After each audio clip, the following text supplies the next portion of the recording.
Hello, welcome back to anatomy classes, and we shall continue with the second part of excretory system, where we are going to see about the blood supply of the kidney and lymphatic drainage, nerve supply and macroscopic anatomy of kidneys.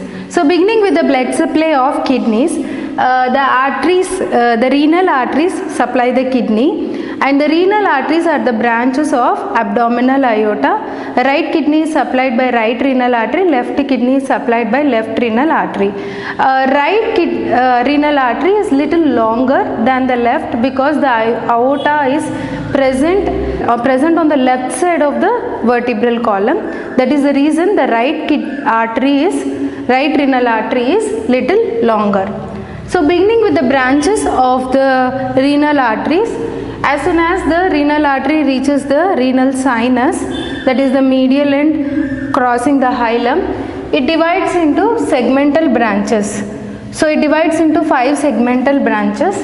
Among the 5 segmental branches, 4 branches goes to the anterior side of the kidney, which are called as apical, upper, middle and lower. So these 4 are the anterior branches which are from the anterior division of renal artery.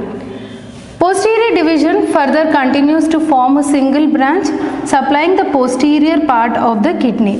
So this is the sagittal section, here is the anterior, this is the posterior side of the kidney. Anterior is supplied by the apical, upper, middle, lower, and posterior is supplied by posterior segmental. Now we shall continue how these branches are going to divide further to form the glomerulus, and the glomerulus again joins and drains back into veins, finally forming the renal vein. So abdominal aorta gives rise to renal artery. Renal arteries forms 5 segmental arteries, and each segmental arteries further divides into lobar arteries which supply each lobe of the kidney. And further the lobar arteries divides to form interlobar branches, then arcuate branches which arches along the pyramid, that is the base of the pyramid. They are called as arcuate branches. Arcuate branches further divides to form interlobular, then afferent arterioles. Afferent arterioles ends forming plexus within the Bowman's capsule of the nephron, which are called as glomerulus. And this glomerulus, that is the plexus, renal plexus, further they all form efferent arteriole. Efferent arteriole drain into peritubular plexus. Peritubular plexus drains into interlobular veins. Interlobular veins drains into arcuate veins, and arcuate veins are along the arcuate arteries they are. Further they drain into interlobar veins, then lobar veins, finally into segmental veins. There are 5 segmental veins which drain into renal vein, and renal vein further drains into inferior vena cava. So this is the blood supply of kidney. So after venous drainage, lymphatic drainage of the kidney, the lymphatics from the renal sinus, they all drain into the para-aortic lymph nodes which are present on the lateral aspect of the aorta. So they are also called lateral aortic lymph nodes. And next about the nerve supply, the kidneys have both sympathetic and parasympathetic nerve supply. Sympathetic, they are derived from the thoracic 10th segment to lumbar L1 segment, and parasympathetic, they are from the celiac plexus. Celiac plexus gives rise to renal plexus, and renal plexus supply the kidney. That is about the sympathetic and parasympathetic nerve supply. And let's see the macroscopic anatomy of the kidney. Macroscopic anatomy of the kidney is well demonstrated in coronal section. This is the coronal section of the kidney, just making the kidney into a slice coronally.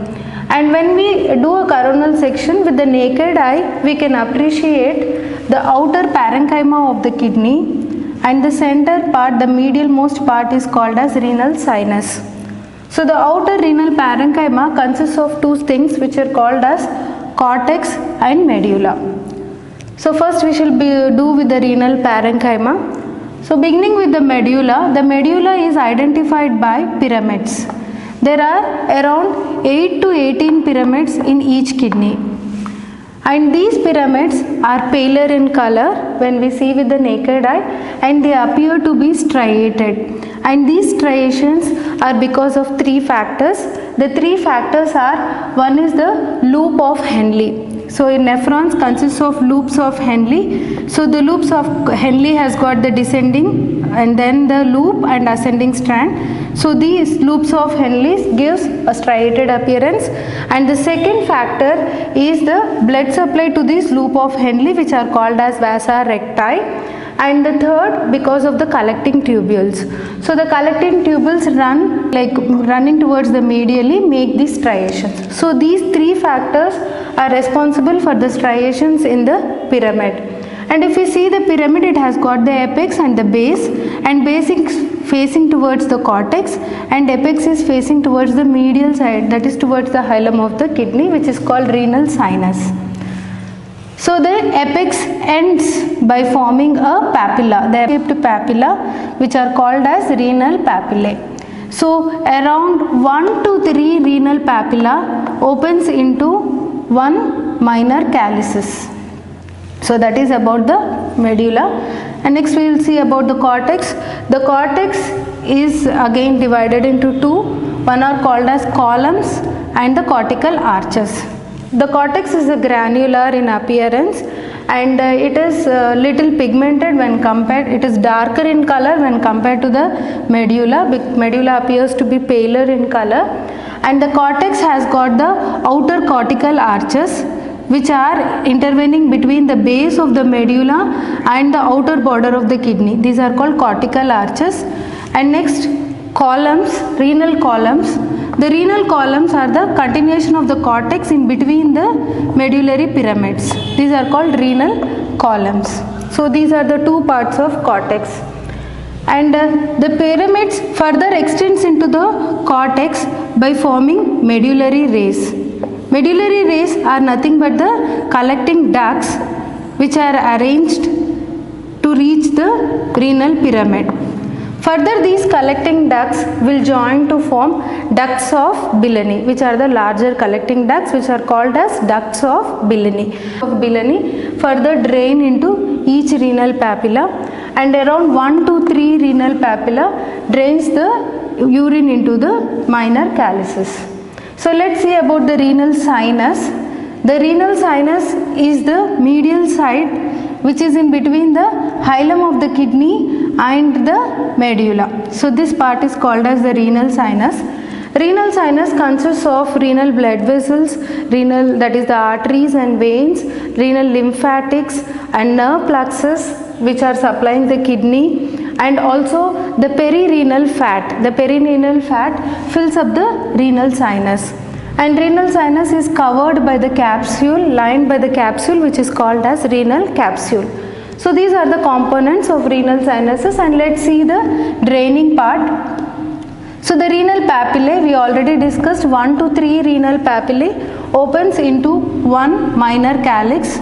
So this is the minor calyx.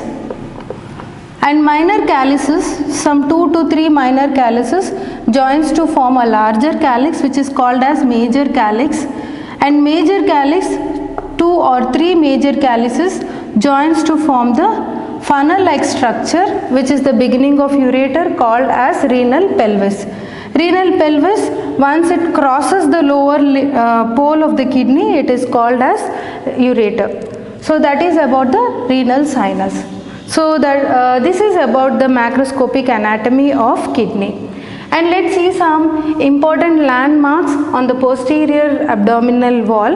The most important landmark, which is very important clinically, is about the renal angle. The renal angle is the angle between the lower border of the 12th rib and the lateral border of the erector spinae.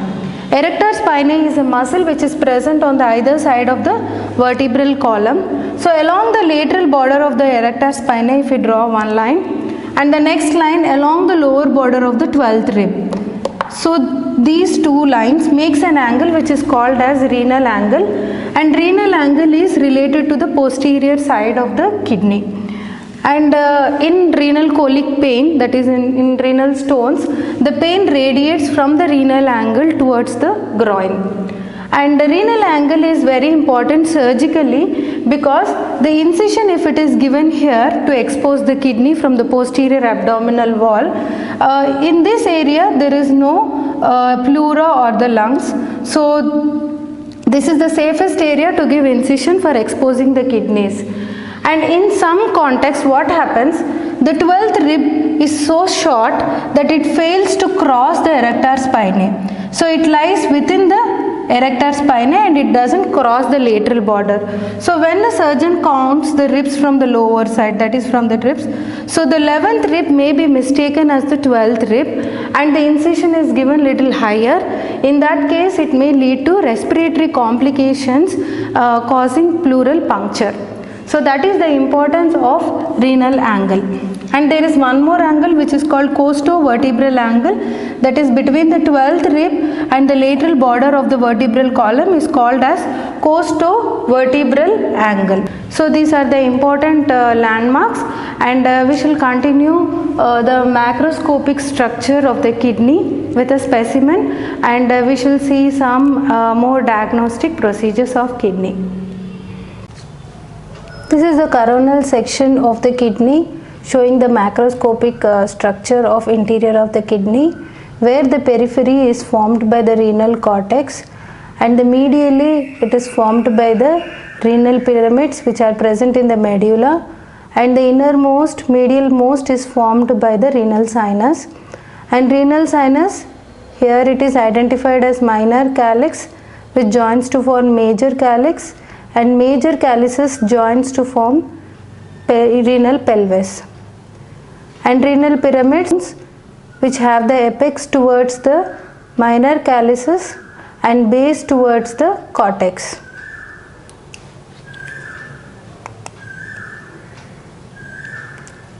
This is an intravenous pyelogram. Intravenous pyelogram is also called as intravenous urogram, and it is a radiological procedure where the contrast is given via the intravenous pathway, and to view the kidneys and all the collecting part of the kidneys forming calyces from the renal pelvis to ureters and the urinary bladder.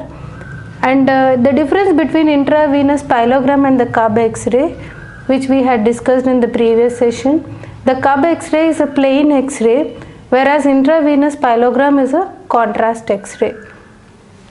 Intravenous pyelogram gives more detailed explanations about the patency of the collecting part of the excretory system. Here we can see the minor calyces joining to form the major calyx, and major calyces joins to form the renal pelvis, and here we can see the periphery cortex and renal sinus and medulla. We will continue with the third part of excretory system in the next session, where we are going to learn about ureters and urinary bladders. This is how today we learned the basic anatomy of the kidneys and some important applied anatomy. I hope you liked the session. Please like, share, subscribe, and don't forget to press the bell button for further notifications. Bye.